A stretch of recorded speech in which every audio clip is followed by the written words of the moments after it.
So Taylor Swift, as public figures go, she's like mildly interesting, right? It's such a shame that despite her name lending itself perfectly to a superhero trio, she squanders her talents by making music. Nevertheless, she is one of the biggest stars in the world, famous, wealthy, and jet-setting. She has a prolific career under her belt, 11 full albums, not even counting re-releases, a mile-long list of awards and accolades, Taylor Swift magazines piled high at drugstores and airports. As you might expect from a star so colossal, the public discourse around Swift never really dissipates entirely. It only shrinks from screams to whispers, but over the past 2 or 3 months, the roars could be heard again. Stoked, of course, by the release of her latest album, the tortured Pepsi drink. Let's see what this album sounds like.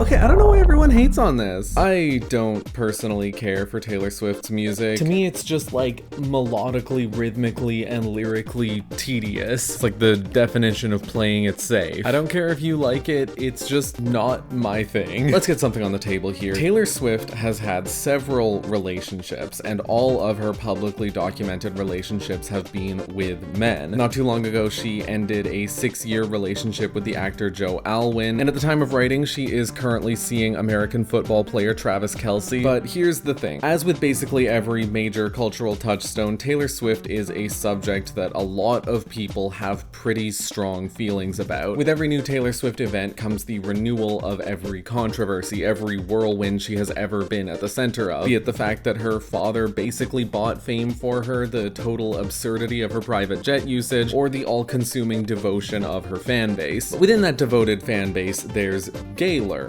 a decently popular movement, popular as in demonstrably in the tens of thousands, that asserts that Swift is secretly a lesbian, or maybe bisexual. And I mean, whatever, right? Celebrities' sexuality's being called into question? Crazy, right? If it were just that, we wouldn't have anything to talk about here. But adherents of this movement who exist across Tumblr, Twitter, TikTok, and Reddit attest to an elaborate history in which A, most or all of Taylor Swift's public relationships with men have been PR stunts or beards. B, several of her documented friendships with women have actually been romantic and or sexual, or at the very least one-sided crushes. And C, she directly alludes to her sexuality and these lesbian trysts frequently both in and out of her songs. Gaylors don't seem to universally agree on whether she is intentionally sending these hints through coded language or if they're just like Freudian slips. Several women have been posited as Swift's potential belles and exes, most notably Karlie Kloss, the supermodel who was publicly best friends with Taylor for several years prior to a falling out. Of course, per the Gaylors, that was a disastrous breakup. Others I've seen implicated with varying degrees of agreement include Diana Agron, Emma Stone, Hayley Kiyoko, and SZA. Maybe it's only my personal morbid fascination with hyper-specific niche drama making me say this, but this theory is genuinely really interesting. Now, a lot of videos examining miscellaneous subcultures and niche fandoms can end up a little Skinner boxy. I frankly have no qualms with judging or poking fun at the tendencies and lines of thinking of this fandom, and I intend to. However, I have no interest in blasting or humiliating individual Gaylor fans. I need to display posts to describe what I'm talking about, but I will be censoring each username, and I imagine the reason is obvious. Do not seek these posts out. Do not pick fights with Gaylors. Do not harass or insult Gaylors. Just be civil and let them live. More broadly, I don't see any use in meeting Gaylors somewhere they're not, and that's what a lot of responses do. They react to something that Gaylors aren't doing. They refute claims that Gaylors aren't making. It may shock you to know that I don't think that's useful. I want to actually understand Gaylor. Over the course of this video, I would like to grapple with 3 questions. First, what is Gaylor? I don't merely mean that in the sense of what the core beliefs are and how they're demonstrated, although we will go there, I assure you, but rather in the sense of what Gaylor resembles and how it functions, and whether it's most useful for us to regard it as a fandom, a community, a game, or something else entirely. Second, why are so many people drawn to Gaylor? What is the allure of this community and this interpretation? And third, is Taylor Swift gay? What are the odds that the Gaylors are correct? And I'm not saying that I'm going through these questions one by one over the course of this video. They are going to be its foundation, the lines of inquiry that I would like to undergird everything. Here is the direct structure of this video. The first aim is to establish what Gaylors believe, how they evidence it, how strong that evidence is, and how they defend it. Second, to establish how non-Gaylors go about voicing their responses to Gaylor and how strong those responses are. Third, to attempt to articulate a correct response to Gaylor. And finally,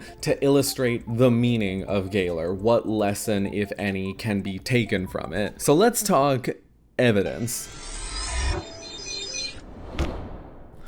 Evidence is a dramatic word, isn't it? It calls certain images to mind. As we've established, Gaylors are of the belief that Taylor Swift is secretly gay, but they believe this for a reason, right? They point to something, to several somethings to prove their claim. This is our chance to really grapple with the theory then. Unfortunately, when Gaylors say evidence, it's less suspect with a smoking gun next to a body full of bullet holes and more unarmed suspect doing finger guns next to a body with no wounds, and also it's not a body, it's a mannequin. If you ask a Gaylor why they believe Taylor Swift is gay, they'll have plenty of reasons. They don't just pull it out of nowhere, they actually point to a long list of facts that shore up the conclusion. So let's take a look at those facts. One Gaylor Theory article opens with a rhetorical comparison to Blue's Clues, which bodes really well. I'm gonna quickly go through several of the pieces of evidence that are frequently brought out by Gaylors, several of the things that in their minds prove or bolster the existing proof that Taylor Swift is a secret lesbian, and I'm gonna quickly assess whether that is a reasonable conclusion. 1. Kissgate. The thing that really got Gaylor rolling was a 2014 photo/video that apparently depicts Taylor Swift and Karlie Kloss making out at a concert. If you can get that from this, more power to you. I don't see anything here. I don't see a reason to think that that's who these people are or that that's what they're doing. I think it's just as easy to see this as one person whispering in the other's ear. And frankly, even if they are making out here, two people kissing doesn't actually guarantee that they're dating or even into each other, but that's a whole other conversation. 2. Lyrics. Swift frequently sings from the perspective of a man addressing a woman. This line of thinking has been applied to lyrics as far back as Marry Me Juliet, which is of course prefaced with he said, implicit quotation marks, but whatever. This fact could just as easily be read to confirm that Swift is a closeted trans man. So then one must ask, why does nobody interpret Taylor Swift as a trans man? Anyway, I think it should go without saying that writers are capable of writing from a perspective that isn't their own, whatever. 3. Forced relationships. Taylor's relationships with men seem forced, and, well, in all seriousness, can you find me a celebrity relationship that doesn't seem forced, especially while they're on camera? 4. Her midnights. Here's a heavy hitter. In a 2019 live performance, she seems to replace your with her at least twice. I don't see a reason to treat this as proof of anything. There's the obvious assessment that she's maybe just like a little bit breathy here because she's breathing when there's a moment where she pauses. I do it too. I breathe into the mic unthinkingly. I just usually cut that audio out, something one does not have the luxury of doing at a live performance. There's also the fact that it's equally easy to interpret it as our midnights. But what if we assume that this is saying her? It's a romantic song. It would imply that this romantic overture is directed from a woman to a woman. However, the other instances of the second person are left intact.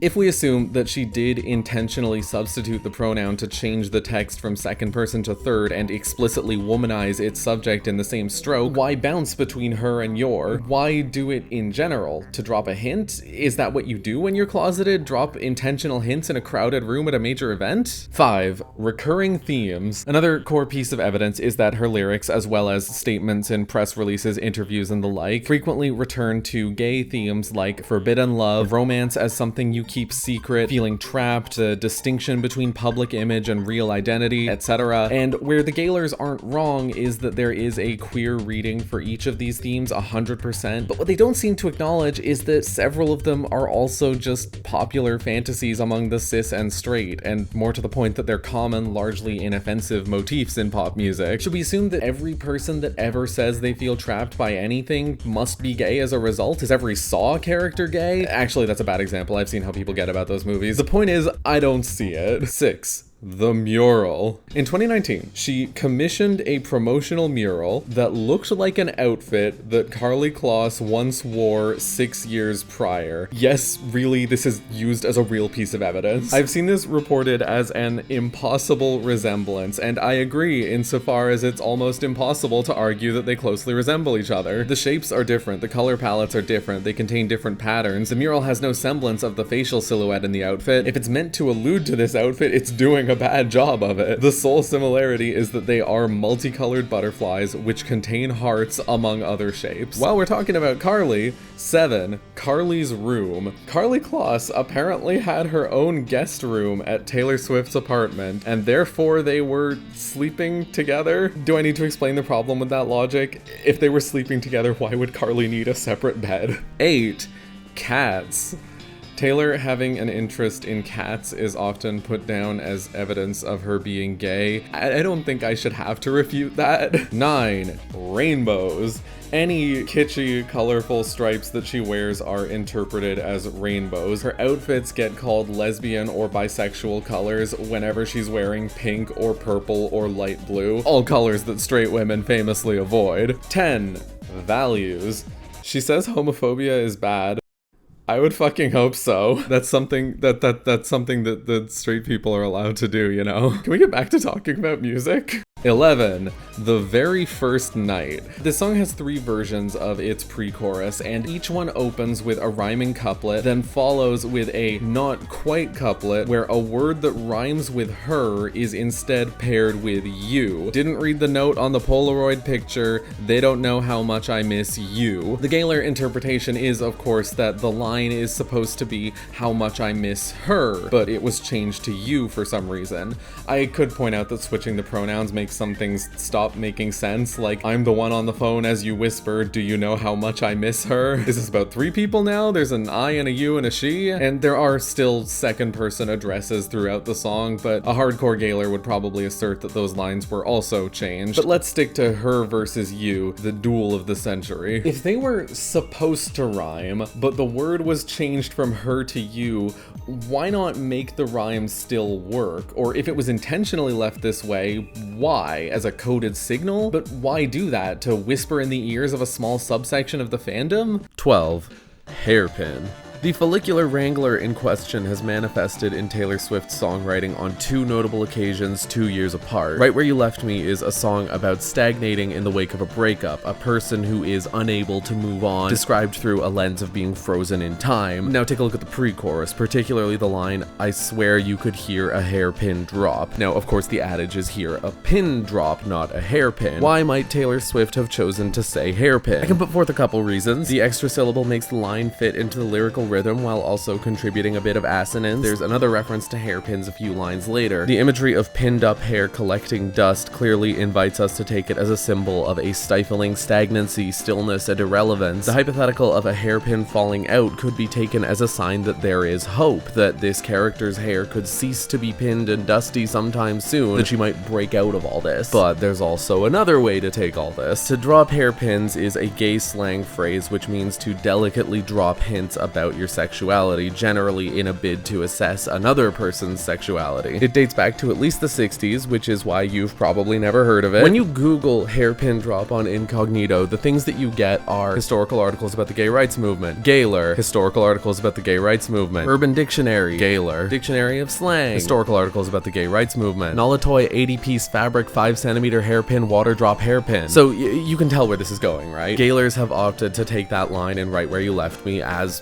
well, a hairpin drop in itself. This song about how a breakup leaves you feeling frozen in time does not really jump out to me as volunteering itself for a particularly queer interpretation. I don't really see at what point this heavily metaphorical image of a woman sitting alone in a restaurant perpetually after a breakup would lead into her trying to suss out whether another person is gay. And from what I can tell, Gaylors don't really seem particularly interested in that either. It seems to be all about the one line out of context, the 2 words words out of context, really. I'd like you to really envision the artistic process that would need to underlie this. Like, imagine you're a songwriter and you write a song with a narrative and motifs and an extended metaphor, and then you decide one single line of this song is going to be completely unrelated to this narrative and rather be intended to signal an aspect of your personal identity to a minute cross-section of listeners, and you're gonna stick this line somewhere in the middle of the pre-chorus. Like, even setting aside assessments of veracity, doing this would be insane. It would make you insane. You would be insane for that. But then it happened again 2 years later. The Great War is a song whose narrator recounts a previous relationship as though it were a battle. You probably don't care about that. Fast forwarding to the bridge, in reference to a sense of betrayal, she sings, "Your finger on my hairpin trigger."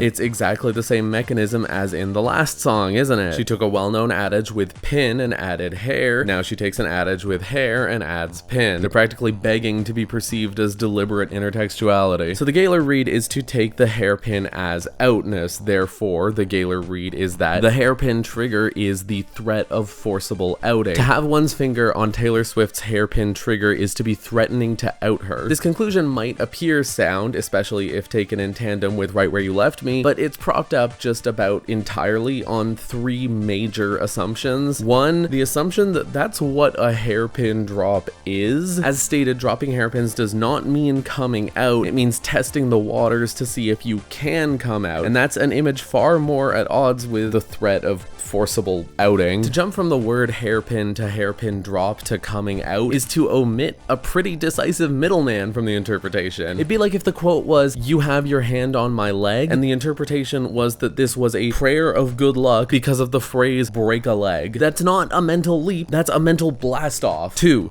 The assumption that the quote-unquote correct interpretation of this analogy simply cannot be the one that makes the most sense. There's a pretty plain function of this phrase within the song. It's a breakup, a fight. You have your finger on my trigger. You are trying to set me off. You are trying to make me angry. It's a turn of phrase that's all the more fitting because the breakup is framed as a war, a modern war, fought with guns and flying saucers. And it gets the Taylory, Swifty accentuation of the stereotypically feminine image of a hairpin. The outing interpretation hinges on the notion that all of that is secondary to the real meaning. And 3, well, the assumption that someone would hypothetically be threatening to out Taylor Swift. Keep in mind that this hinges on the idea that she is making deliberate reference to that. If I'm saying someone threatened to out me, then what's unsaid here is that I'm probably already out to the listener. If I were trying to conceal an aspect of myself, I would not write songs about people trying to expose that aspect of me. And maybe you'll say, sure, but all of that can be discarded in the face of the other evidence. That I can only say,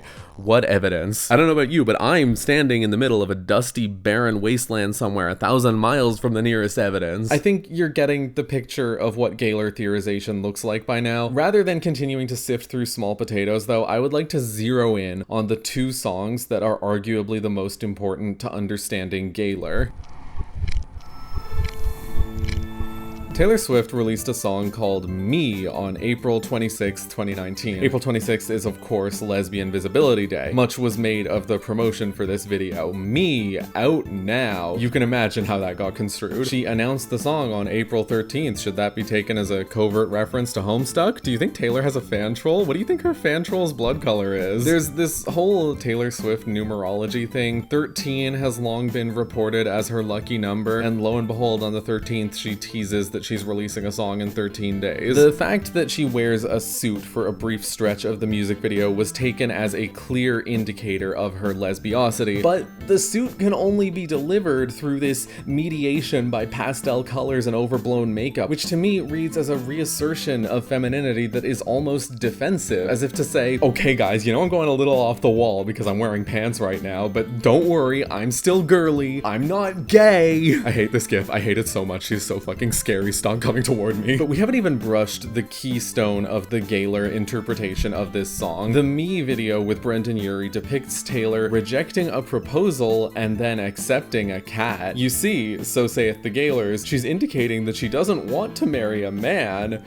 She wants pussy. And maybe you're thinking, the cringiness of that interpretation is only matched by its passive transphobia. And yeah, you're correct. But in tepid defense of the Gaylors, they are presuming that passive transphobia of Taylor Swift, and I don't see any reason to assume that Taylor Swift has ever offered an inch of mental real estate to transfeminism. Holding a bioessentialist sentiment is not something I would put past her, or anyone, frankly. So, to Gaylor's credit, it is not an unreasonable interpretation of 5 seconds of footage in isolation. Like, if you watch this clip, sure, a covert reference to the cooch could be inferred. But what happens if we rewind by 2 seconds? Brendan Urie drops to a knee and offers flowers before offering a ring. Now, it seems less like she's rejecting a proposal in favor of Sunshine Kitty, and more like she's rejecting 2 conventional gifts in favor of a subversive one. It's a classic joke with a rule of 3 structure. But we can zoom out further than that, much further. This music video has a plot. Taylor and Brendan portray 2 characters who are presumably already married and have a fight at the start of the video, prompting her to storm out. In light of that, this sequence, the rule of 3, is not a proposal in the abstract. This is framed as an attempt to win her back. And the most damning thing to the queer interpretation is that it works. She accepts the cat and reconciles with him, and they spend the rest of the video gleefully stomping around together. So returning to the suit, this so-called moment of lesbian expression, this happens right after she storms out. The most GNC moment in this video, and I promise you I know how much of a stretch GNC is in reference to a pastel blazer and a kilogram of eyeshadow, is there to signal a moment of liberation. Deviating, mildly, gently deviating from femininity is something that you get to do when you storm out of your heterosexual relationship, but that is the brief moment of play that you're permitted, the costume that you get to try on before you get back with him and get back in your dress. This teeny tiny aesthetic blip is the one sequence where she's playing the tough girl who wears pants, and then she gets over it and her phase of flaccid deviation is put to rest. The video ends in an ostensibly rainbow-soaked street. The rainbows are so muted and drab. To me, it parses as dystopian, apocalyptic, although I don't think that's the intent. The male love interest character shields Taylor from the polychromic rain with an umbrella. The lesbian interpretation of this video is only as substantiated as the interpretation where heterosexuality saves her. But you know, we're still not done yet. In press releases, Taylor spoke about the motivations behind this song. When it's like me-e-e, it's like dancers, cats, gay pride, people in country western boots. I start riding a unicorn, like just everything that makes me me, everything that makes me me, everything that makes me gay pride, gay pride, gay pride. Well, this is it, right? Gay pride makes me me. That's her coming out, right? Gay pride is part of her, right?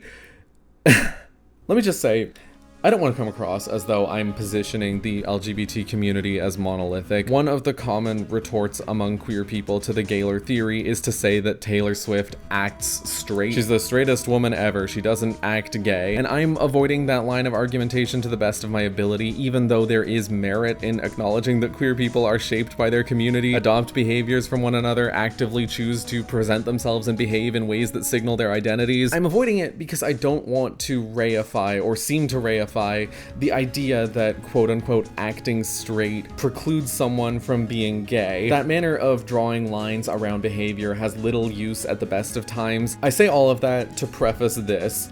I've been exposed to a lot of queer people over the years, and I don't think I've known a single one who describes gay pride as part of their identity. People say being gay is part of who I am, being trans or lesbian or bi, non-binary, queer, etc., not gay pride. Gay pride as in the gay pride parade, the event. You don't identify with an event. You don't treat an event as part of who you are. You don't call fandom conventions or academic conferences part of you. Gay people don't describe the gay pride event as a part of their identity. It's an event that has a relationship to certain identity signifiers. And it's easy, almost too easy, to point out that a lot of straight cis people annually go to Pride anyway. But whatever.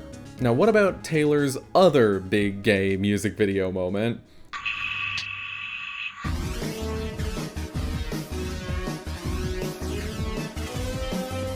You Need to Calm Down was Taylor's big song and video about how gay rights. There are several guest stars you've probably heard of. To the credit of the casting, they're not entirely homogenous. They cover various genders and sexualities, although there's a perceptible skew towards cis gay men. As Gaylors point out with some frequency, in this video, Swift visually and rhetorically situates herself within the queer community. Homophobes shout a bunch of mean things, and Taylor Swift is there in the middle of the targets. She is on the inside. You know who else has rhetorically situated themselves within the queer community? Katy Perry. Do I need to bring out the wig video? Don't make me do it. I'll fucking do it. Wig? Did you just say wig? Yes. I know, wig. No, it's not your language, it's just for us. But of course, when Taylor syntactically excludes herself from the community, or even overtly does so, that's just not anything. But I also need to get out a pent-up rant about this stupid fucking video. The queer community in the vision of this music video is a trailer park. The trailers are these cutesy, romanticized, monotone, pastel, tiny home type things. It's a trailer park that looks like a suburb. A trailer park drenched in symbols of suburbia and of wealth and of like Barbies. It's all swimming pools and picket fences and mailboxes with the little flag things. Nothing is passionate, nothing is messy. Everybody already understands themselves and nobody has anything left to figure out. The homophobes are associated with a visual language of poverty. They're ungroomed and conventionally unattractive, and they're stupid and they can't spell, in contrast to the queer people and Taylor Swift, who are conventionally attractive and fashionable and well-groomed and wearing expensive looking tailored clothes. Homophobes in this video take the role of counter-protesters at a pride parade, reserved at the sideline, nothing to do but hold signs and shout and believe. That's what homophobia and transphobia are in this world. They're complaints, they're shade. The rhythm of shade never made anybody less gay is not good. It makes me think of a cat coughing up a hairball. In the real world, those things are systems. They're caste systems that disincentivize deviancy from a specific gender paradigm by punishing it in a variety of ways. But I know what you're thinking, and I agree. A Taylor Swift music video was never going to be a site of political progress. If I'm looking for a hard-hitting Marxist critique of social structures, Taylor fucking Swift is not where I'm going to find it. Obviously, you would get that from Olivia Rodrigo. You don't find steak at McDonald's, you don't find vegetables at Home Depot, and you don't find genuine progress at wealthy person music video. And of course, the political consciousness of a music video is not everything, or even all that much, frankly. However, I am a hater, and I must always reserve the right to complain about shitty, grifty, pseudo-progressive pablum. It gets me out of bed in the morning. Plus, I think the specific skew of the values that seem to scaffold this video can be a fertile ground for insight. The video depicts an invisible line the homophobes can't cross. I mean that literally. It's like there's a force field or something. Is this what bigotry looks like? Haters shouting from the other side of a mime's barbed wire fence? It's construed as unreal, ineffectual. Despite all of these people showing up to protest, there's no threat of physical violence. There's no sign that the violence of bigotry extends anywhere beyond the voices of a few dumb jerks. Haters gonna hate, as a certain singer once said. The problem is a collection of individuals who believe and say bad things because they are dumb and poor and filthy, and we can defeat them by choosing to be unaffected by it. Because to Taylor Swift, or whoever is responsible for this music video, although Gaylors love to act like every second of every video is personally curated by Taylor herself, that's what the problem is. It's a distant irritation, a nasty quote tweet, or a shouting stranger that magically goes away if you just choose not to let it bother you. The video culminates in a food fight, and Taylor is fucking French fries. And Katy Perry is a burger. Wait. And they see each other and they fall in love. Wow, Taylor has been paired with a woman in this video. That's crazy. She must be gay, right? See, the costumes achieve this beautiful dual effect where they both sweater the depicted romance in rhetoric. This isn't Taylor belonging with another woman. It's fries belonging with cheeseburger. And they physically keep Taylor and that woman apart. They don't have to get close to each other. They couldn't kiss even if they wanted to. It's such a mangled metaphor. It's like the power of love is bringing them together in the middle of the chaos, but the chaos is a playful food fight where everyone's having a good time. Do you believe love can bloom on a battlefield? Transphobia is tweets. Homophobia is tweets. Pride is a Beverly Hills Barbie dream house that degenerate hillbilly outsiders want to pound at the door of. They might as well be a horde of fucking zombies. What does this video add up to? What person comes to these naive, childlike conclusions? Well, I think it'd be very easy to conclude these things if you're straight, straight and cis and extremely wealthy and consequently detached from reality. And especially the notion that queer people all already understand themselves and are like universally happy and liberated. That vision of pride and queerness is one you get from watching like Drag Race and Queer Eye and knowing nothing about queer culture except this Netflix curated image of gay people being neat and tidy and having everything all put together. But ultimately, the only thing that I think this video can reasonably be taken as proof of is a cynical effort to appeal to the broad issue of gay rights, because there's a specific sanitary version of gay rights that in certain places and contexts has been trendy, safe, and profitable for the last 10 or 15 years. We need to move on. We need to calm down. There are other songs and music videos that are used as evidence, like one where it's assumed that she is one of the characters in a narrative. But the last piece of evidence that I want to move on to is the Gaylor 9/11, the Gaylor crucifixion, the dress. So according to Gaylors, Taylor Swift had a plan to come out on June 30th, 2019, but external circumstances prevented her. The reason for this is the dress.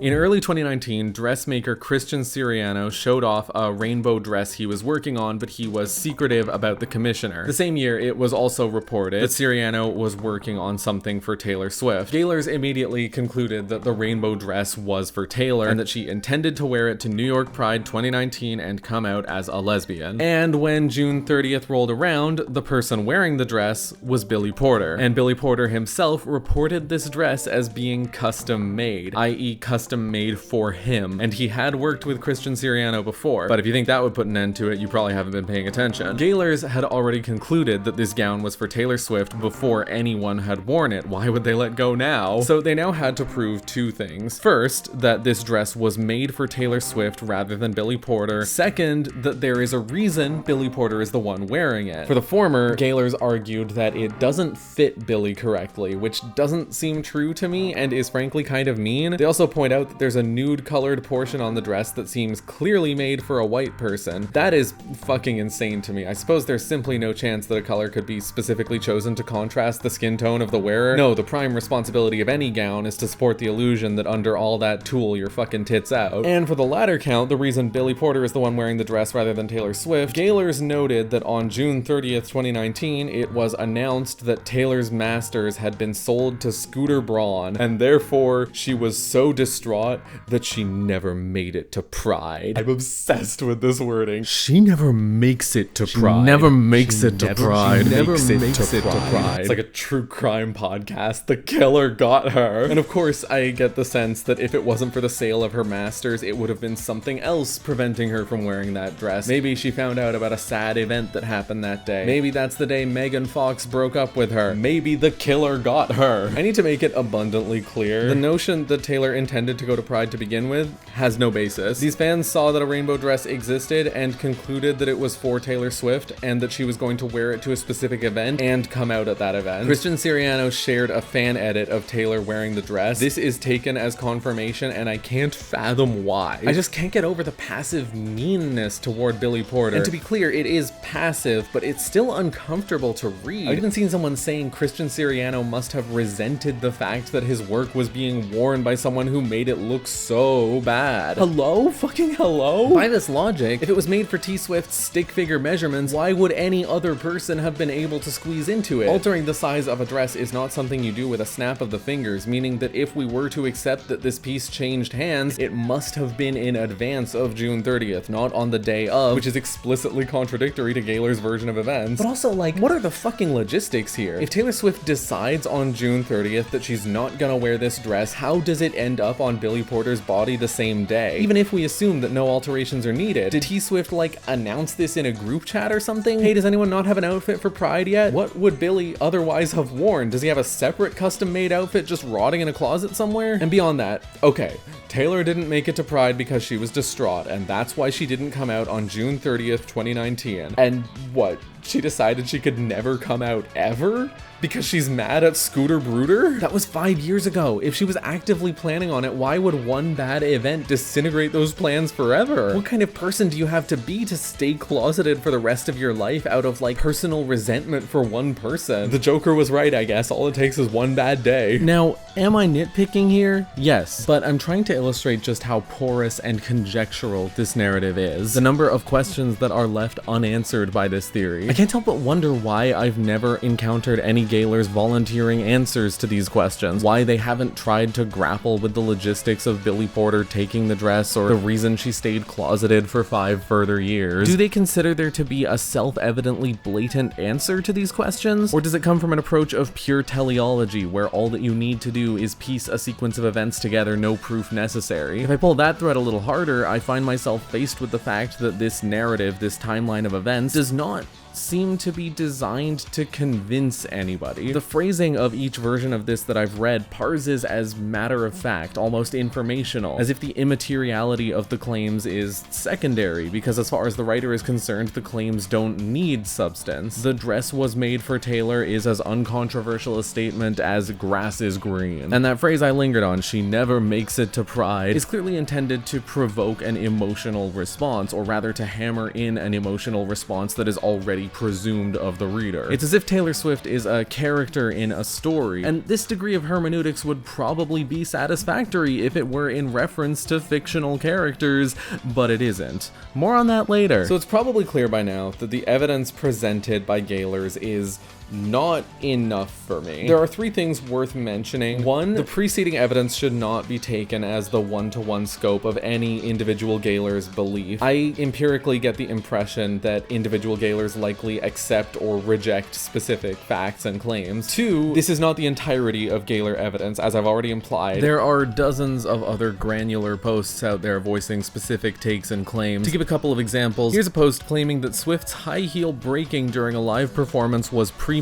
because it was meant to signal a proverbial heel turn. Here's a post claiming that straight women do not compare their lovers to their brothers, a claim that implies such ignorance that it almost reads as a parody. And here's a post purporting that sometimes Taylor Swift writes badly on purpose. To exhaustively account for every single claim that's ever been made by the Gaylor community would be neither practical nor useful. The items that I've chosen to emphasize are ones that are and have been major in the Gaylor conversation, and which can routinely be found creeping into master posts, articles, and the like. And 3, the long and short of it is that while I am not at all convinced by Gaylor evidence and argumentation, I can't call it a 0% chance that T-Swift is gay or whatever, the same way I can't call it a 0% chance that the world will end tomorrow. But if the planets have aligned just right and she really is gay, it's not because of a Billy Porter fit from 2019. But on that note, why take my word for it? What does Taylor have to say?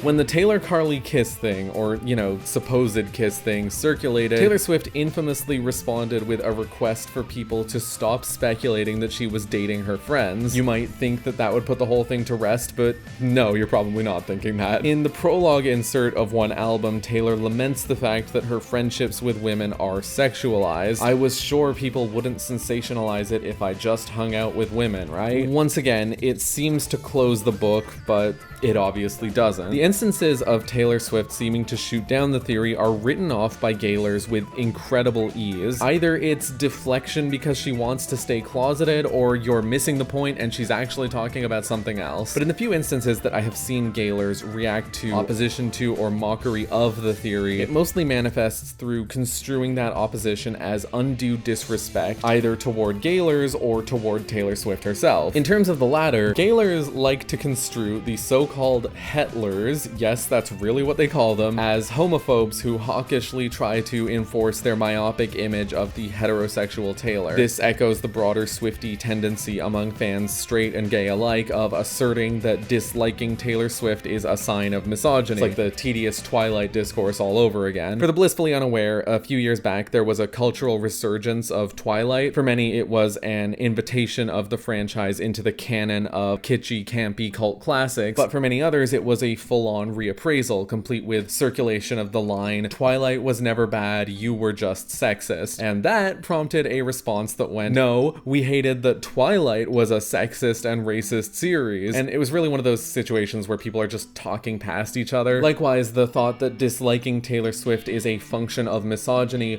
might be the single most reputable argument in history. It's a really obvious sleight of hand, but a really bewildering assertion I've seen from Gaylors is that Taylor Swift is out. That she is openly queer, or as open as she's going to be. Not every Gaylor thinks so, but some claim that she is basically out as is. And further, that people who don't think that Swift is gay are not merely homophobic, not merely sexist, but outright delusional. That Taylor Swift doesn't need to state her sexuality outright because she's been so explicit through the aforementioned channels that she may as well have stated it already. A 2023 Pittsburgh City Paper article quotes an interviewed community figurehead as saying, "We're not trying to get Taylor Swift to come out. We have a person who hasn't verbally said that they're queer, but they've done all this flagging, and why can't we accept this as a statement of queerness?" This is a real looking glass into a way of thinking. The evidence, per the quoted Gaylor, is so indisputable that it isn't even a question at this point. It's not about whether Taylor Swift is ever going to come out, it's whether we collectively accept that she is out, whether we listen to what she is telling us. I almost have to respect how insanely gutsy this is, but I really need you to understand how disconnected from reality this statement is. She is dating a man. She has dated a long string of men and rhetorically separated herself from queerness, and here we're expected to regard her as a willingly out lesbian. This statement asserts, one, that the evidence is there, which, as I've made pretty clear, is both disingenuous and reliant on extremely selective reading. Two, that recognizing this evidence is what Taylor Swift wants you to do. Three, that recognizing this evidence is morally necessary as part of an altruistic bid to redefine outness, with a corollary implication that failing to recognize it is regressive and close-minded. Is this anything other than baldly outlandish? This is built off of a fabricated reality. I can only take it as an effort to explain away how Gaylors can still be right even if Taylor Swift never confirms the theory. I could compile a list of things in Star Wars that are kind of gay and take it as evidence that George Lucas is secretly gay. What then, huh? What would you say to that? Would you try to refute that poor closeted man's flagging? And when it comes to the other defense, the case that Gaylors are being bullied or oppressed or whatever, I don't know. Sardonic comparisons of Gaylor to QAnon are a dime a dozen, and Gaylors predictably don't like that. The general retort there is to point out that the scope is not the same, that QAnon is some serious and dangerous shit, which is true, while Gaylor is just some good old-fashioned recreational exegesis, no more harmful than a book club, which, yeah, also true. Of course, regardless of scope, the methodological comparison kind of begs to be made. Like, okay, there's a cryptic figurehead who sends secret messages, whose every word and action is unspooled into a Dead Sea Scroll by a bevy of self-styled smartphone prophets, convinced that the central messiah is whispering secret truths directly in their ear. Did I just describe QAnon or Gaylor? But regard full of scope, the Gaylors in question are, as I said, correct that the comparison is of two things orders of magnitude apart in terms of harm and consequence. Whether that makes it wrong or inappropriate to make that comparison is ultimately a matter of opinion. The joke is pretty clearly about the methodology, not about harm being done. Nobody's insinuating that Gaylors are fascists. It's just kind of like, if you quack like a duck and swim in the pond, it doesn't matter whether you're actually a goose rather than a duck, someone's gonna toss bread crusts at you. But the more interesting observation about this back and forth is that it reflects a recurring Gaylor response to pressure, which is to construe themselves as like kind of uninvested. There seems to be a bit of a trend of Gaylors defensively characterizing themselves as just a little guy, punctuating their own spiels with "it's not that serious." Obviously that parses as like overly defensive, right? It's like saying, here's this thing I care about. Well, I don't care that much. It's like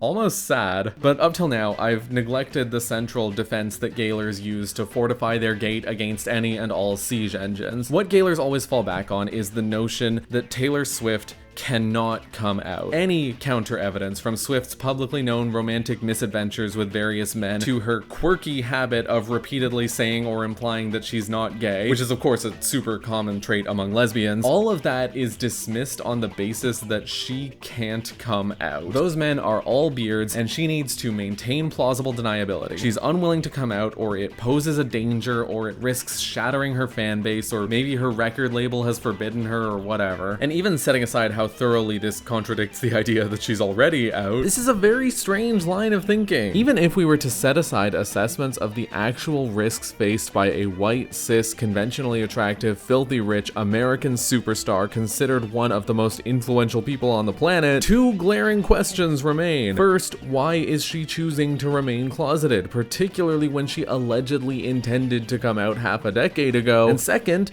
how feasible is it that this secret is actually staying under wraps? This globally recognized star, hounded by paparazzi for years, has covertly had affairs with a cavalcade of celebrity women, but nobody can present concrete proof of a single one of these affairs, even while thousands of people dedicate themselves to trying. How likely is that? Gaylors love to say that they're just observing and commenting on the facts, but the upkeep of this theory relies on a lot of assumptions.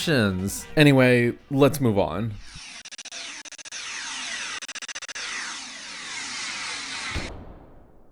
It would be nice to have a word that encompasses, like, every person who doesn't accept Gaylor and or vocally criticizes it. As I mentioned, the Gaylor term for that type is hetlers, and I'm not saying that, and I'm certainly not gonna say antis. Criticism of Gaylor tends to coalesce along one of three lines: beliefs, motives, and actions. Beliefs is obvious, pointing out that Gaylors are wrong about this and that, and that they believe something unsubstantiated. This is the bulk of what we've been doing so far in this video. The other two pillars of criticism are the ones that I think could stand to be reassessed. By motives, I'm referring to the construal of Gaylors as motivated by something silly or trying to solve a problem that isn't there. A lot of criticism of Gaylor presumes that Gaylors are seeking representation. Posts will say something like, just listen to actual queer artists rather than trying to make a straight celebrity gay. The flaw with this line of thinking is that I don't think that's really the motive. I don't see a reason to assume that Gaylors aren't already listening to queer artists. With few exceptions, I think they see her as one among many. I don't think that wanting a mainstream artist to be queer is an adequate interpretation of the Gaylor motive when they truly seem to want this mainstream artist to be queer, no more and no less. Nobody's saying they want any old gay artists on the charts, they're saying they want a gay Taylor. Along the aforementioned line of Taylor Swift already being out, I've repeatedly encountered from Gaylors a rhetorical comparison to the Lil Nas X deadass thought I made it obvious tweet. And like, for one, isn't that tweet a joke? That he's singling out a tiny rainbow in one background as the thing that hinted at him being gay, rather than, like, anything else about him. But the more important thing is that Gaylors liken this to that, suggesting that Swift assumes her lesbitricity is so self-evident that no further words are needed. But Lil Nas X continued to make it obvious. He's been explicit again and again. He didn't spend the next 5 years, like, dating women and talking about being straight. But that's neither here nor there. If needing a gay star is not an adequate interpretation of motive, then what is? She's one of the biggest celebrities in the world, and there's something to be said for that. When it comes to the most inescapable mass media, you can often observe a sort of film of insecurity congealing on top of its fans. A lot of Marvel stans infamously bristled at the increasing popularity of expressing disdain for those movies and superhero movies in general. The message of that bristling is clear. It's not enough for the Marvel Cinematic Universe to be the best-selling film franchise ever. It has to also be critically acclaimed. It has to be taken seriously. It has to be inviolable. They're saying it's not enough that I like it and millions of others around the world do too. You have to like it. And there's 1,000 idiosyncrasies of fandom culture that I think contribute to that thought. So-called toxic positivity? Sure. I also think that the idea, tightly held by some, that nerdiness remains a persecuted counterculture even into the 2020s could also have something to do with it. Correlating with that latter example, I can picture three core motivators. One, a defensive presumption that the masses are punching down on you. Two, an interpretation of the MCU's success as evincing that nerds are winning winning at long last and concluding that the victory of the geeks must be defended. And 3, an insecurity about liking something that is mainstream, a fear that liking normie shit would make you lose cultural capital in the fandom sphere. And insecurity is the key word. At the end of the day, people who get this flavor of defensive about superheroes or Disney or Dungeons and Dragons or whatever other cultural juggernaut almost certainly do so out of insecurity, fear that their hobby is embarrassing or uncultured or just plain basic. You've probably guessed where I'm going with this. Could a similar mechanism fuel Gaylor? Could Gaylor be about recognizing that liking Taylor Swift is a mainstream normative opinion popular among heterosexuals and therefore attempting to recuperate it and construe it as a victimized position? To be more specific, is it about composing and defending the idea not merely that it's acceptable for a queer person to listen to Taylor Swift, but that the act of listening to Taylor Swift is itself queer? That Taylor Swift's music is lesbian art? That listening to Taylor Swift is lesbian culture, and in corollary, that disliking or voicing disdain for Taylor Swift is ignorant, unenlightened, or even homophobic. I'll say it again, I don't think that this is about wanting to find queer music and therefore reading too deeply into Taylor Swift. I think it's about wanting the music you already listen to be queer, about wanting to perform a gay action by performing an action and then calling it gay. People do deride T Swift and her fans online, and in certain spaces like Tumblr, for example, it can seem like an overwhelming hatedom, but that's in the same sense that certain spaces can seem to be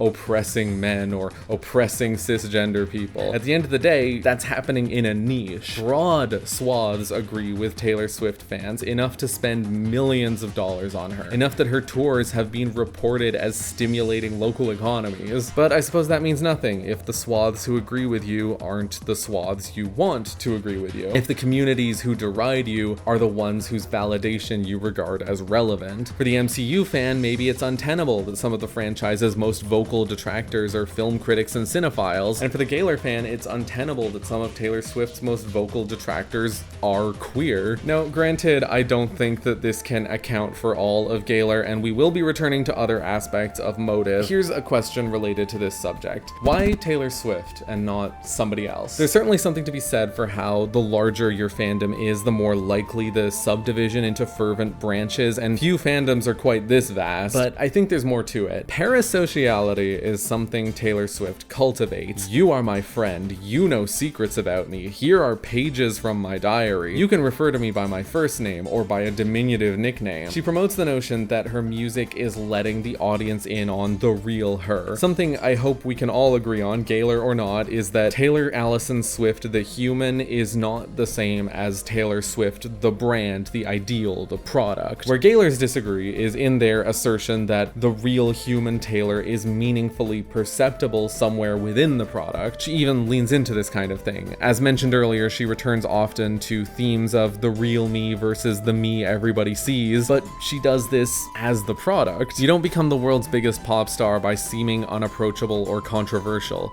If you want your songs played in the grocery store, you have to make grocery store music. Taylor Swift's career is a performance of a person. Her persona and her art are likewise refined for the broadest, most inoffensive mass appeal. I almost have to respect her capacity to maintain that. Let's really take a look at the situation here. Taylor Swift puts forth the image of an authentic, sincere scribe balladizing her own life. Her branding suggests that her art is autobiographical, so fans are taking that at face value. And if you believe that the song you're listening to speaks to the singer's personal experience, and you feel that it also speaks to your experience, and you're also gay. See what I'm getting at? It's only a matter of time before somebody decides that this song is about yearning for Karlie Kloss and that song is about rizzing Diana Agron. The part that really gets me is that, as I've now mentioned twice, Gaylors are evidently able to identify Swift's allusions to having the capacity for insincerity or shrouded identity, yet they still assume that her music narrativizes factual events. The fact is, it beggars belief to assume that every every love song or breakup song she writes and performs is about a real relationship, period, let alone a specific covert sapphic tryst. Okay, saying specific covert sapphic tryst is like a drug to me. Pause the video, say it a few times, you'll understand what I mean. Returning to those three pillars, the only one left is actions, by which I mean that much criticism takes the form of asserting that Gaylors are doing something immoral. I'll be honest, that line of questioning, is so-and-so fandom actually evil? It's just not very interesting to me. Think pieces boldly proclaim that the Gaylor Theory is an insult to Taylor Swift. Speculation on her sexuality, her gilded Bulgari sexuality, is denounced as creepy or intrusive or unethical or prying or whatever else. And I'm sure the Gaylor reply to that is that it's never wrong to listen to what you're being told. That if any person is actively hinting at their sexuality, because keep in mind that's what Gaylors say she's doing, then the act of picking up those hints is neutral at worst, if not actively enriching. The question of speculating on the identity of a public figure has been a point of debate for a long time. I'm sure you've heard of high-profile instances like when one of the leads of Heartstopper said he felt forced to come out after he'd been accused of queerbaiting, or when similar things happened to Hikaru Utada, Billie Eilish, and various others. For the record, I don't put much stock in the notion of queerbaiting or gay baiting or whatever you want to call it, especially when the accusation is levied at real people. I think it's often wrong-headed and simply a progressive veneer for conservative ideas. The insistence on demanding identity signifiers in order to validate an artist's interaction with specific aesthetic or artistic spaces is a reactionary pursuit from its foundation, and it's only worsened by its manifestation in this feverish, frankly disturbing desire to essentially forcibly out people. It's like shooting first and asking questions later. It would be easy to assume that all of this hawkish discourse is a new phenomenon, a baby born on Twitter, but in reality I think it's just a new expression of a long-standing one. Neil Patrick Harris only came out because Perez Hilton harassed him into it. The tabloid format of outing even persists more recently. A few years ago, Rebel Wilson was forced to come out. A magazine threatened to out her and she had to do it herself before she was ready, just so that it'd be on her own terms. Now, does this mean that it's always wrong to speculate on the identity of a public figure? Honestly, I don't think so. This might be a controversial take, but I think that two friends shooting the shit saying, hey, do you ever wonder if fucking Kurt Russell ever messed around with a guy? I think that's fundamentally different from loudly and publicly weaving a narrative of Kurt Russell's queerness in spite of his protestations. And I think both of those things are different from demanding that Kurt Russell publicly address this narrative or be deemed queerbait. In all scenarios, though, to make an ethical judgment, you have to identify the harm. The harm that was done to the aforementioned celebrities, that didn't play out in an abstract mindscape. It wasn't Perez Hilton thinking, Neil seems kind of fruity, and thereby transmitting 10 points of psychic damage to him. It's the harassment, the badgering, the demanding, that's the harm. Let's swerve in a different direction. Much recent speculation has circled the question of whether the late Kurt Cobain may have been a closeted trans woman. This isn't idle speculation either. It's based specifically on statements Cobain made about gender and self-conception. And of course, waves of discourse have emanated from this, droves of people publicly weighing in on whether this speculation is actually offensive or inappropriate or even tantamount to transvestigation. On a superficial level, I suppose I can understand why someone might put the Kurt Cobain question in the same category as the Neil Patrick Harris incident or the Kit Connor thing. In each case, the question is whether a public figure is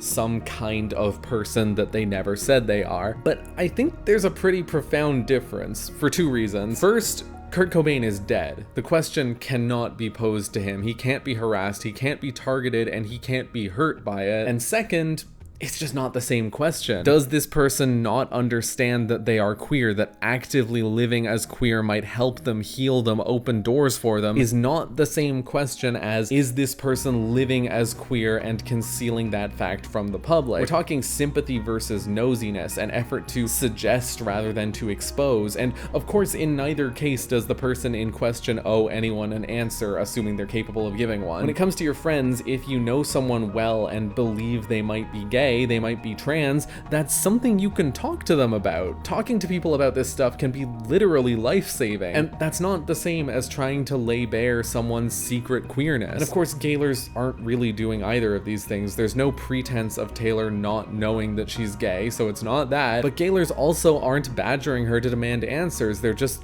discussing it among themselves. And frankly, to mistakenly assume somebody is gay is pretty plainly not immoral, and I think that to assert that it is would be just plain homophobic. The closest Gaylors get to actually doing harm with it is when some of them say that if she doesn't come out, it means she's queer baiting. That is so funny to me. Like, she's queer baiting for what? What is she possibly getting out of it? I think it's pretty plainly obvious that Gaylor cannot be fairly painted with the same brush as the typical identitarian public figure harassment cycle, and I know that's not going to be obvious to everyone, yet I still find myself asking, why is the moralizing approach to critiquing Gaylor so popular? And the answer that jumps to my mind is, this is the internet. Everything is moralized. To amplify distaste or disagreement into a homily is not merely encouraged, but practically necessary. But I think there's a bit more to it than that. If the theory asserted that Taylor Swift was secretly, I don't know, a novelist or a bird watcher or a board game enthusiast, even if the methodologies were the same, I think the public response would not be half as tinted with offense. And that's because I feel that the association with queerness allows Gaylor to be easily designated an especial site of opprobrium, especially intrusive, especially invasive, in some manner that's untrue of the rest of celebrity and fandom culture somehow. Granted, even that can't account for all of it, especially when scores of queer people number among Gaylor's most vocal detractors. Maybe people feel defensive over their identity or their community. Maybe they can't be faulted for that, or maybe they can. The point here is that attempting to formulate a cut and dry ethical objection to Gaylor is never going to be fruitful. The act of thinking someone is queer is not something that can be reasonably construed as harmful in a vacuum. The greatest sin of Gaylor is the promotion of misinformation and of deeply flawed analytical methodologies, but that is by no means the exclusive purview of Gaylor. But maybe I'm getting ahead of myself. What I'm trying to get at here is that neither the motives nor the actions of the Gaylor community are as impeachable as the average think piece crafter would like us to believe. This fact illustrates the malformation of the common response to Gaylor, and if that's the case, then, well, how should we be responding? And once I ask that question, I find that its weight once again routes me back to a simpler question. What is Gaylor?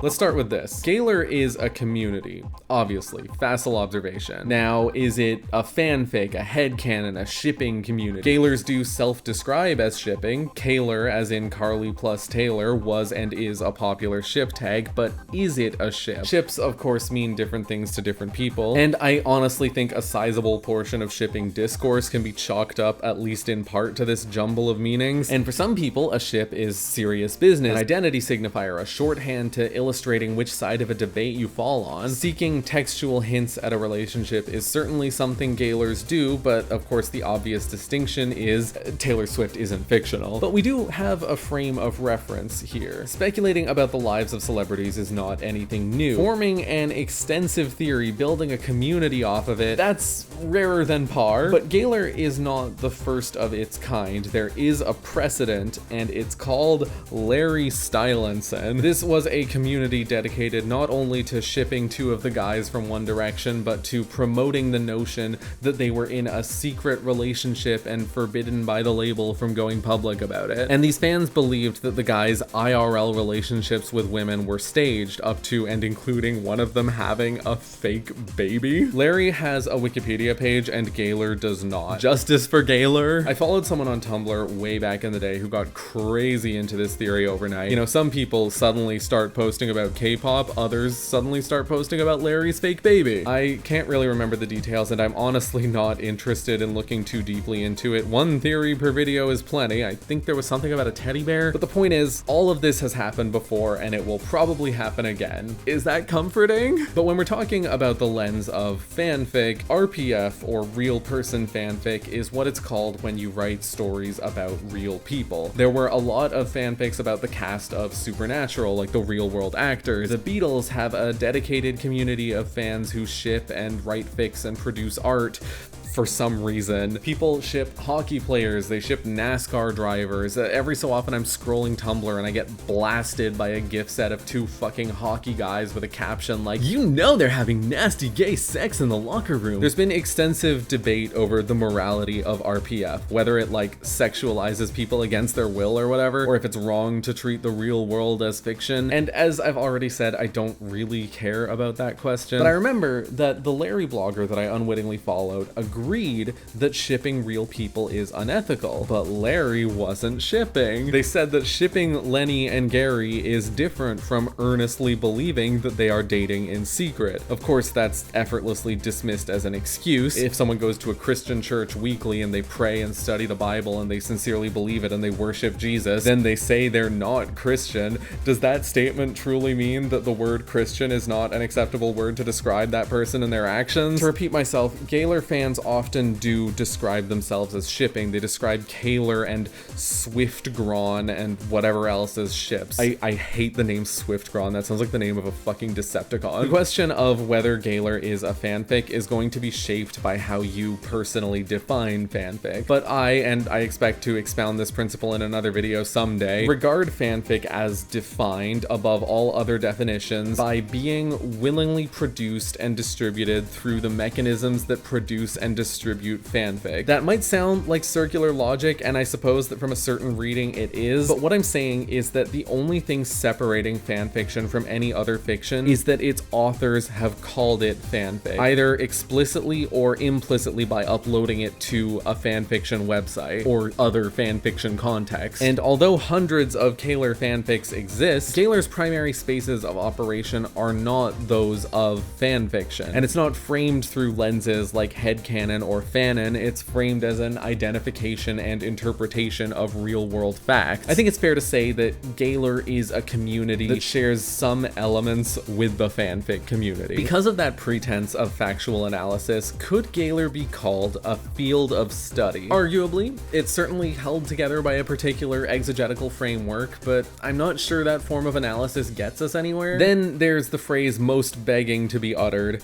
conspiracy theory. Gaylor obviously shows plenty of the hallmarks. That's even what Wikipedia calls it. It's come up already, but let's be honest, the QAnon comparisons write themselves. Of course, Gaylor lacks the political connotations and attendant calls to action of the archetypal modern conspiracy theory. The conspiracy theory is large scale. It argues that something important is going on at a government level or an institutional level. Chemtrails, microchips, a flat earth, something which would be a huge deal if it were true. You know what's similar to conspiracy theories?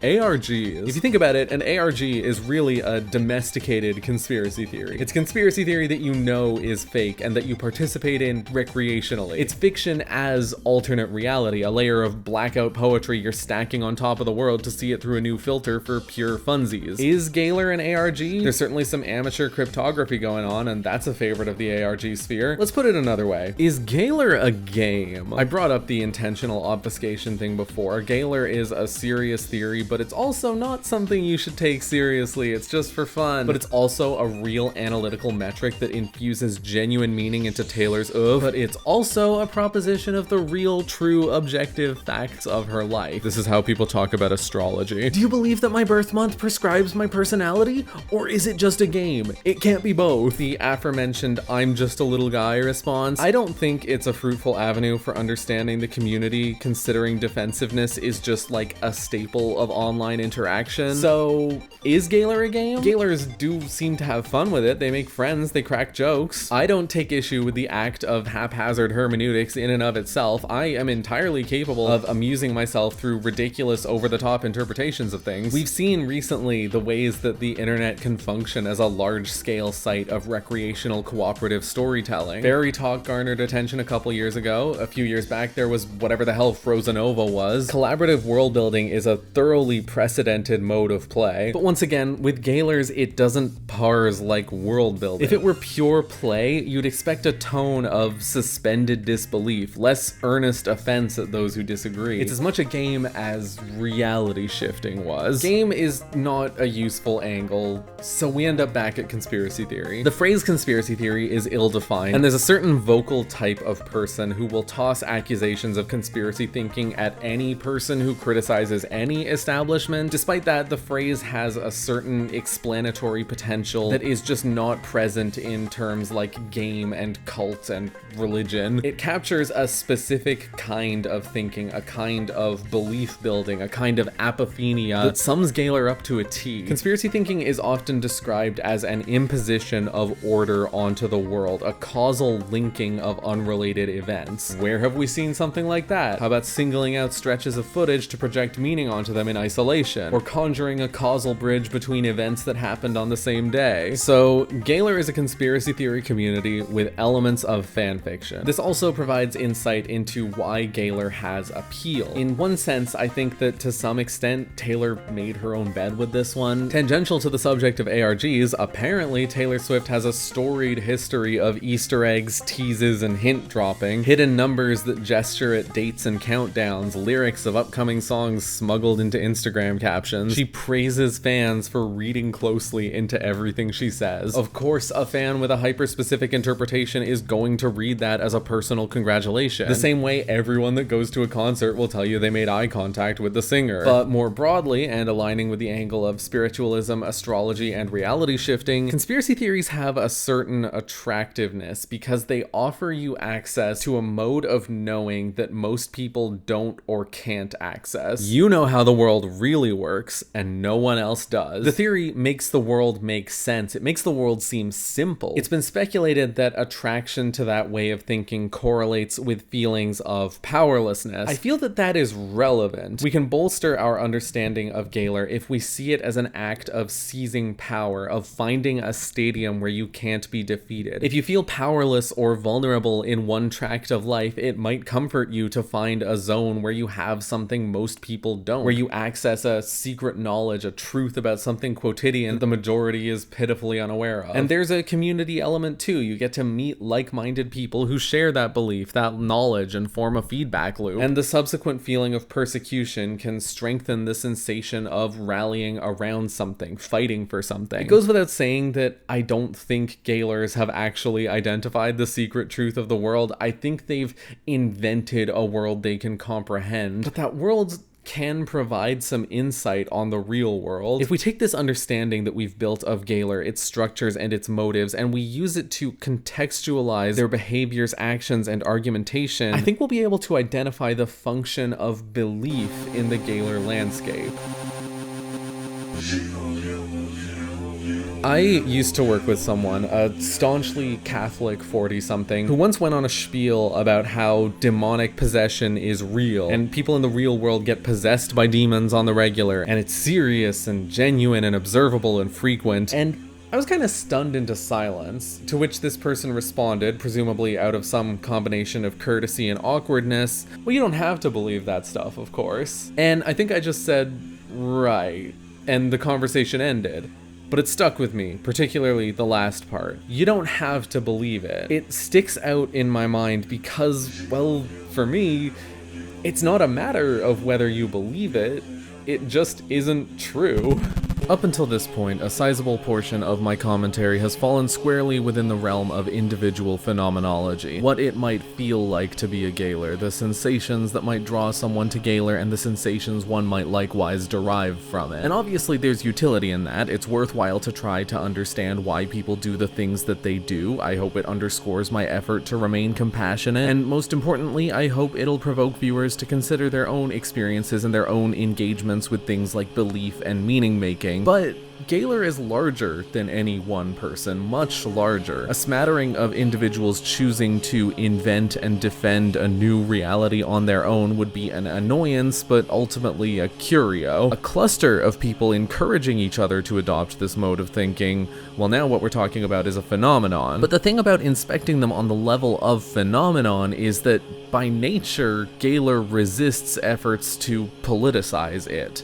There is no centrality in Gaylor. If you look at something like the Catholic Church, there is a clear, perceptible hierarchy in place. It's not merely a collective set of beliefs, it's a body of which belief is only one portion. If you look at something like QAnon, authority is looser, but there are figureheads. QAnon is a movement with specific political ambitions within which beliefs are intertwined. Gaylor is just belief. There's no organization, no hierarchy, no plan. It's just an echo chamber that isn't pointed in any particular direction. There are popular users, sure, but that is not the same thing as organization. And while honestly, this is a massive part of why Gaylor as a community is so compelling to me. It's almost like a case study of belief in a vacuum. Community belief building absent external ambition, faith for faith's own sake. In those terms, it sounds postmodern and unfettered in equal measure. There is no political goal that belief here is geared toward. Belief does not convey any power, it's not part and parcel of any serious structure. It is an unbound experience of personal individual subjectivity, a pursuit of meaning from which the pursuer intends to derive some personal satisfaction. But as interesting as those terms of engagement might be, they're ultimately phantasmal. I can speculate, hey, maybe people turn to Gaylor because they feel powerless, maybe people turn to Gaylor for pseudo-religious euphoria. But don't those both ring a little hollow?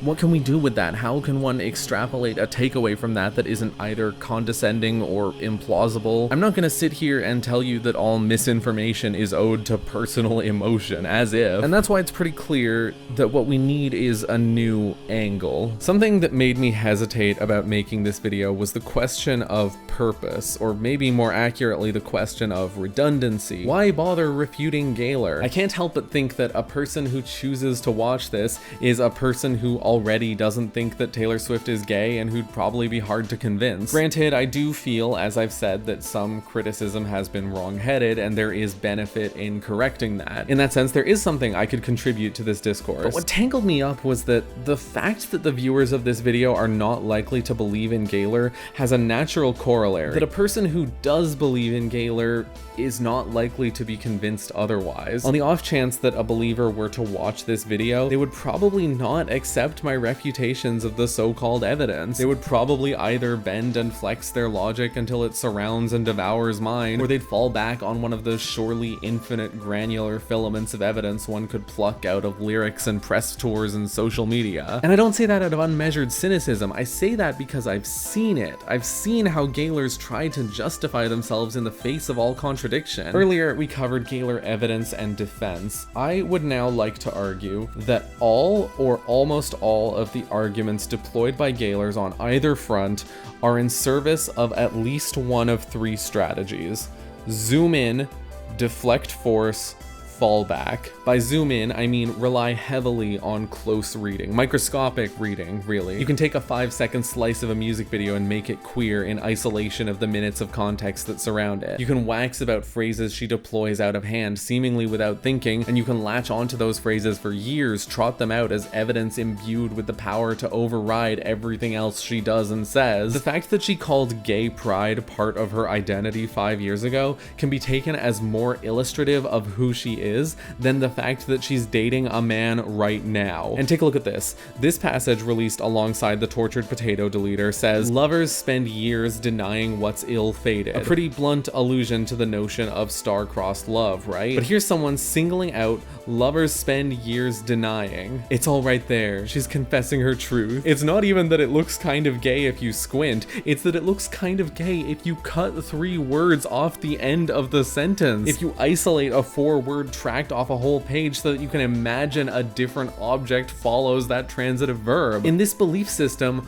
one combination of words is simply more real than another because that's the combination of words that supports the theory. The cart is a mile ahead of the horse, shooting down the road unmanned like a speeding bullet. You would expect text to produce interpretation which forms opinion, but in this case the opinion demands an interpretation from the text. The means of approaching the text needs to be the one that affirms the preformed belief. Anything Taylor says or does that seems to contradict the idea that she's gay must immediately be understood understood as intentional misdirection, smoke and mirrors, whereas anything she says or does that seems to support the theory must be understood as her real self shining through the cracks. By deflect force, I mean take everything that seems to contradict the theory and redirect it, or ideally even absorb it, transform the antithesis into the thesis, change the nature of the contradiction, assert that people who disagree with you are drawing the wrong conclusion from the same facts. Taylor Swift implying that she's straight doesn't prove that she's straight, it proves that she's closeted. This can also apply to defending against criticism. Such graceful redirection, it's like a judo master. And by fall back, I mean always link evidence to other evidence. Abandon one defense only when you have another one prepared to take its place. Falling back is probably the most important of the three. It counterbalances zooming in by creating a veneer of contextualization, and as a defensive strategy, it emboldens your ability to deflect force. Gaylor's fall back by encoding in their narratives an endless defense. Every belief is balanced on top of another one so that there is an exit strategy for any challenge. Exhibit A looks like nothing on its own, but it's gay when taken in conjunction with exhibits B through Z, all of which happen to also look like nothing on their own. This song lyric that seems straight is actually gay because it contains a coded allusion to another lyric. And this tactic also means that even if a piece of evidence were somehow to be wholly taken off the table, nothing would be disproven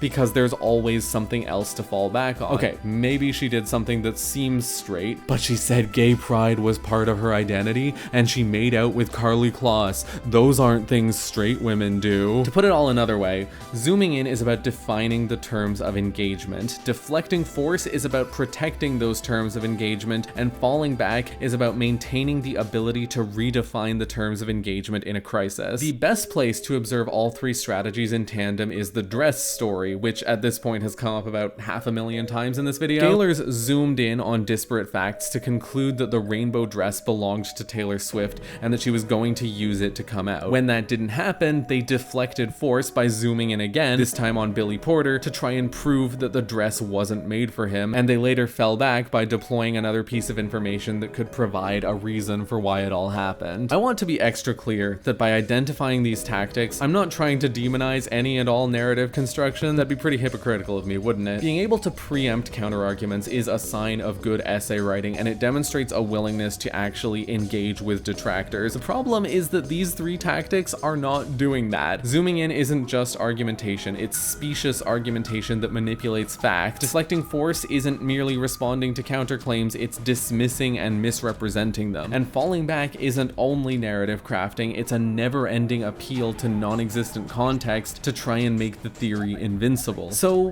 why use these three strategies? What's the point? These three strategies are in service of a central goal. Keep believing Gaylor. Make Gaylor true.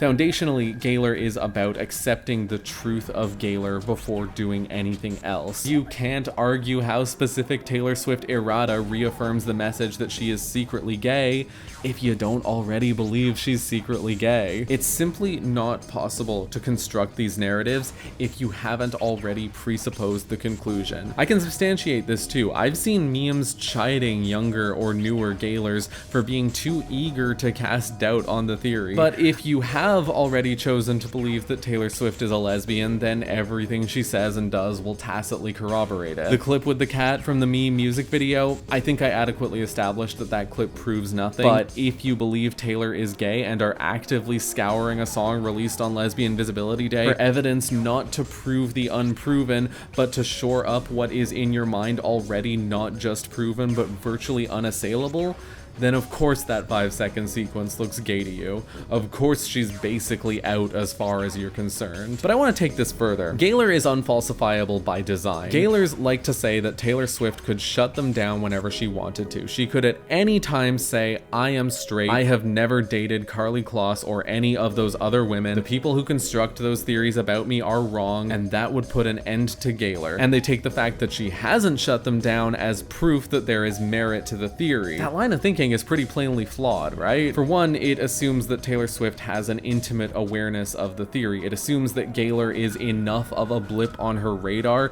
that she is consciously making the decision to let it keep existing. And that's a self-evidently fallacious assumption. Even while Gaylors imagine this straight Taylor Swift who would make an effort to shut down the community, they assume that she understands exactly what messages Gaylors are reading in her body of work, even though within this hypothetical, those messages are contrary to her intent. But for another, her most overt acknowledgements of the movement have been negative, and that hasn't stopped anyone. What it comes to is, when a post says Taylor Swift could shut Gaylors down, I don't think it flags an actual concession of potential wrongness. I think it flags unfaltering conviction. I don't think Gaylors would let themselves be shut down, because Gaylor is an absolute study in confirmation bias. If Taylor Swift publicly stated, "I am a cisgender heterosexual woman who exclusively and enthusiastically pursues romance and sex with cisgender heterosexual men," I don't think that would even be a speed bump. The Gaylors would deflect force by calling it a coded message, and then they would fall back by saying, if she's heterosexual, then why did she say gay pride was part of her identity in 2019? As for zooming in,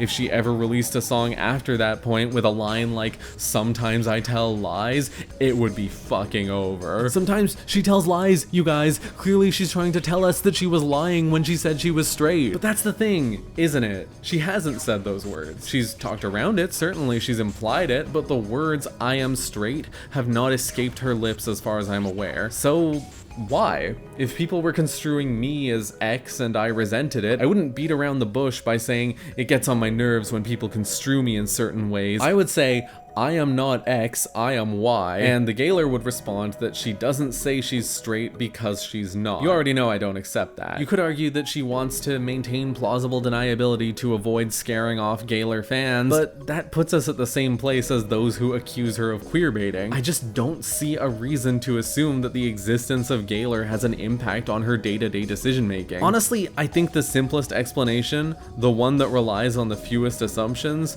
would be that she has never presumed that it needs to be said. That having all these visible romances with men and none with women would get it across. And more to the point, I think that for those of us who are queer, it's really, really easy to forget that a lot of people on this hideous blue orb don't conceptualize themselves as straight and cis. They conceptualize themselves consciously or otherwise as normal. They don't think they need to identify themselves as straight because in their mind, articulating your identity is something you do when you're not normal. But Gaylors characterize Taylor Swift as some kind of internally introspective hyper agent who has never said a single word without razor sharp awareness of exactly what listeners could infer from it. She's such an agent, in fact, that it must be considered categorically impossible for her to make a mistake or fail to consider a double entendre. Yet at the same time, for Gaylors, Taylor Swift's agency is a rhetorical lump of clay that can be molded into whatever shape is most useful in the moment. When she does a straight thing,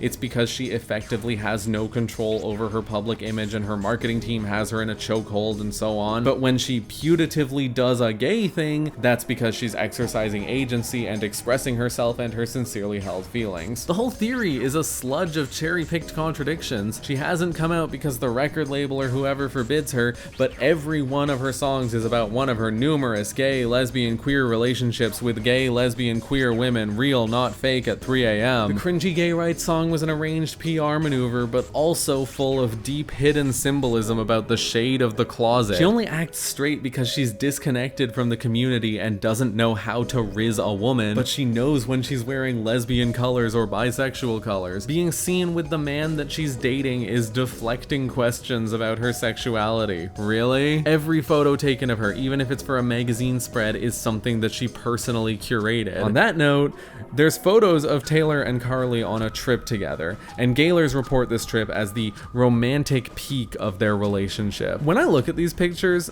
I don't see romance. I don't even see friendship. All I can think is they brought a third person along to take photos. I can't think of this as a secret lover's getaway or an earnest friendly outing because there was at least one servant tailing behind them for photo ops. How could I assume that any genuine emotion or connection connection is being expressed through what are essentially publicity shots. The fact that I hold myself to a certain standard has made it difficult at times to engage with Gaylor. Like earlier, when I spoke about queer culture and the queer community, I felt I had to preface it by saying this community is not a monolith. I can't speak for everyone. I've never met a gay person that would position gay pride as part of their identity at the expense of gayness, but it would be irresponsible to rule out that such a person could exist, and that seems to cheapen my argument, in contrast to that of a Gaylor who speaks with such all-defining confidence as they declare beyond a shadow of a doubt that Taylor Swift is a lesbian, and one of the things that evidence that is that she likes cats, the lesbian animal. So all of this, belief and agency and strategic devotion, what does it add up to? How do you end up there? Needing to convince yourself more than anything, asserting that you can't stop believing it. Gaylor is not a cult, I said it already, but sometimes the way they talk, the sort of, no, she really was going to come out, but circumstances interfered, she'll come out next time. It's almost eerily reminiscent of doomsday predictions. Gaylor is not a doomsday cult, it shares no other commonalities with them as far as I'm aware, but I've spoken before about the relationship between Armageddon prognosis and the sunk cost fallacy. Through that lens, I think Gaylor is best understood as a matter of blind faith. To Gaylors, the idea of doubt seems almost taboo, because when you devote so much time to believing something and making efforts to prove it, then ceasing to believe that thing is effectively the same as declaring all of that devotion pointless. Wasted hours, wasted effort. In a worst case scenario, it could outmode a portion of your identity, even your subjectivity. This is not a subtle or secret observation, it's the long documented function of cost sinking. But it's not a small thing. This is the kind of mechanism that keeps people closeted, keeps people trapped in religious groups, in cults, in abusive relationships, or conspiracy theory groups. Before I'm read in bad faith, I am not saying that Gaylor is abusive, just that it's governed by some pretty powerful magnetism. The act of constructing that narrative about the dress, it might look incomprehensible to us on the outside, but for a Gaylor who stakes a lot on this, it's necessary to find a way to recuperate events into your personal gnosis, or the whole theory is as good as dust. Maybe that means you've wasted years chasing rainbows, as it were, and that's why they have to zoom in and deflect force and fall back, because they can't be wrong, they can't have wasted their time, so there is nothing Taylor Swift could say or do that would actually shut the theory down. But there's also a flip side to blind faith, and it's something resembling doubt. They've got this mechanism preventing them from being proven wrong, but it also prohibits them from ever being proven right. Belief in the theory has to live in some liminality, eternally walking a tightrope. There is no catharsis of proof, no catharsis of being shut down. There is no release, they just have to keep waiting. They have to hold on forever, and speaking as an outsider seeing this, I think it's almost sad. When we talk about Gaylor, we're really having two conversations. One is about Gaylor as a set of beliefs and interpretations in reaction to Taylor Swift's body of work, and the other is about Gaylor as a community and a series of interactions surrounding and emanating from those beliefs. But on both fronts, the why and the what now are inextricable. Taylor Swift, as a brand, as a commodity, sells the idea of friendship, the idea of closeness and personal familiarity. It's in the music, it's in the marketing. Gaylor, in the former sense, is what is bound to happen when the idea of friendship can become a commodity like this, when a mass media product can become a pillar of identity and belief. When put in those terms, well, a tepid, hyper-commodified celebrity selling a shallow shadow of human connection, being empowered to make this sale by an image of inoffensive approachability, an image she can only maintain so easily thanks to being a rich white American. You can only position this person as a gay icon, as gay in any way that matters,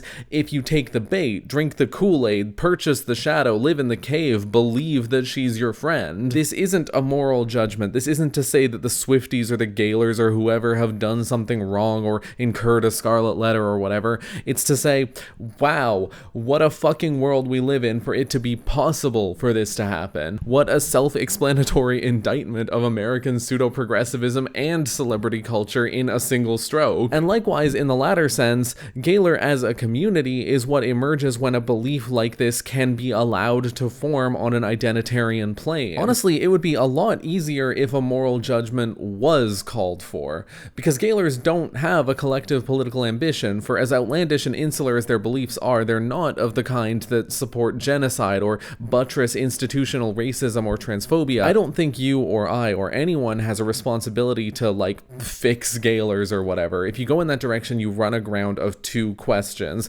Can you make somebody stop believing something, and should you make somebody stop believing something? The can question can only be answered at a structural level. It is not possible for one person to single-handedly force another person to believe or stop believing something unless there is some unhealthy and all-consuming power dynamic at play. You can try to convince someone, and I can't call it a 0% chance, but it's not likely to work because, as I've said, Gaylor is designed to be unassailable. And I am not comfortable taking this in the direction of a structural response because I'm not comfortable with the idea of psychiatrizing the issue. And on the question of should, they're not really doing anything wrong, certainly not in any way that mandates external intervention, if neither plausibility nor necessity is in favor of fucking de-radicalizing the Gaylor bloc. I think that as a practical matter, the only thing anyone can responsibly do is just leave them alone. I don't think it's inappropriate to observe and comment on Gaylor. I mean, if I thought that, I wouldn't have made this video, but it's probably best to just not engage them. You're not going to convince them, and they're not hurting anybody. There's nothing to gain. I can certainly say don't become a Gaylor in the same sense I could say don't start gambling, but I'm not satisfied ending on that note. This is a hell of a journey to just land at, like,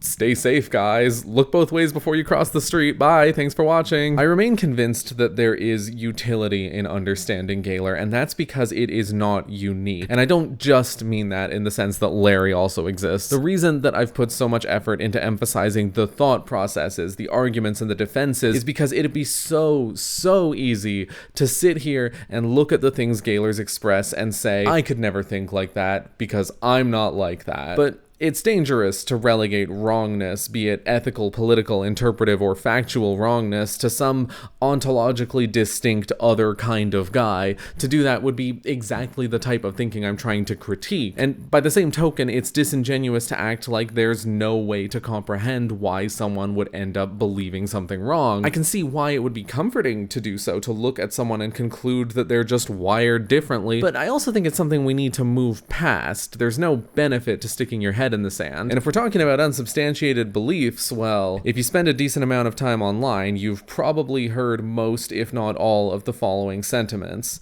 TikTok is killing feminism. Nobody wants to work anymore. This generation isn't growing up. Media literacy is declining. Today's artists are worse than those of the past. The internet is rotting your attention span. Most people you meet are NPCs. All movies are basically porn now. People love faking anti-intellectualism is sexual rampant. Deviance has taken Women are over. Addicted to These porn. Lines may seem disparate, but they have quite a bit of common ground. These are all reactionary ideas, but they're advocated across political lines somehow. They're excessively simplistic and they're false. They're claims with no foundation. But a foundation isn't necessary if the claim seems to explain something that frustrates you and if it allows you to feel better or smarter than other people. That's what connects these things to Gaylor. I feel that Gaylor has something to say about the proliferation of misinformation, and that these cracked beliefs, their motives, and the strategies deployed to uphold them are all comparable to Gaylor. What about the line about how nobody wants to grow up anymore? That's a popular talking point. One of the linchpins of that belief is this article, Everyone Needs to Grow Up by James Gregg, published on Dazed in 2023. I won't sugarcoat it. It's totally contrived. Gregg opens with the schlocky line, "We are a generation of adult babies," then wheels into a discordant string of examples of cultural immaturity like stuffed animals and Disney adults and emotional vulnerability and the phrases adulting sucks and second adolescence, as if these are all coming from the same people or like connected in any meaningful way. You could add a few line breaks to make it a crack.com listicle circa 2010. I am not the first person to critique this piece. It's been ripped to shreds on Tumblr in an artful reblog chain that I'll link in the description for your reading pleasure. Gregg zooms in on the subject by whipping up this list of disparate displays of adult infantilism and acting like he's somehow actually demonstrated anything. He deflects force by preemptively acknowledging that griping about this generation's immaturity is the purview of conservatives, and follows this by falling back on a baffling attempt attempt to assert that watching cartoons actually furthers far-right ambitions through a strident slurry of scenarios where you can put the words conservative and maturity in the same sentence. But we can shift the lens to something substantially more serious. The strategies deployed by TERFs and the broader transmisogynist movement are also strikingly similar. They're well known for so-called transvestigation, which is about as clear an example of zooming in as there could possibly be. They deflect force through spurious accusations that trans rights is misogyny, and in terms of falling back, they always have another bullshit claim to trot out as evincing the position that transgender women are a powerful and diabolical coalition who have insinuated themselves into society or whatever. So why do the same strategies appear in these radically different spaces? It's not just some magical association of wrongness, as funny as that would be. We are adult babies is a reactionary idea. It's a means of constructing argumentation to justify a knee-jerk reaction of disgust and superiority. TERFs voluntarily admit that their ambition is to shore up women, by which they of course mean cisgender women, as a quote-unquote protected class, and that they perceive trans rights and the recent cultural visibility of trans women as threats to this ambition. In other words, they feel by their own admission that they have something to gain from the immiseration and violent suppression of broadly transgender people and narrowly trans women specifically. That cis women can seize power and legitimacy at the expense of trans women. When their motives are laid out in those terms, I think it becomes pretty clear why TERFs would deploy shallow bad faith arguments. And this is not the only metric by which you could examine this stuff. It's just the one that this journey has brought me to. This kind of migration away from factuality is reactionary thinking. I don't think that Gaylors are especially reactionary, certainly not in any avowed sense, but when you consider what this whole methodology is, presupposing the truth of a claim before seeking evidence, only being willing to read evidence through the lens of how it can support your claim, using manipulative arguments in defense of that claim, searching for conspiratorial hidden meanings, and championing those hidden meanings not as interpretations or readings, but as the secret truth. In fact, looking even more broadly, the entirety of textual engagement as mining for a single flat, correct meaning and value set, a single discourse the text is situating itself within, and treating that as revelatory of the author's life, these are not useful methods. These are not substantial or material methods, and these are not progressive methods. Okay. I'm in my thesis era. While Gaylor is in and of itself a largely unremarkable and inoffensive byproduct of contemporary celebrity and mass media culture, a thorough comprehension of the mechanisms that undergird the community's beliefs, actions, and thought processes can be fertile ground for addressing the incentives, vectors, and epistemologies of misinformation and bad faith argumentation, both in constructing heuristics to analyze these things and in responding to movements built on them. I hope this proves salient. Thank you so much for watching. I hope that you liked the video. This one took a lot more time and effort than expected. Check out my Tumblr if you're interested. It's at Indigo's Findings. Thanks again, and remember to always challenge misinformation. Goodbye.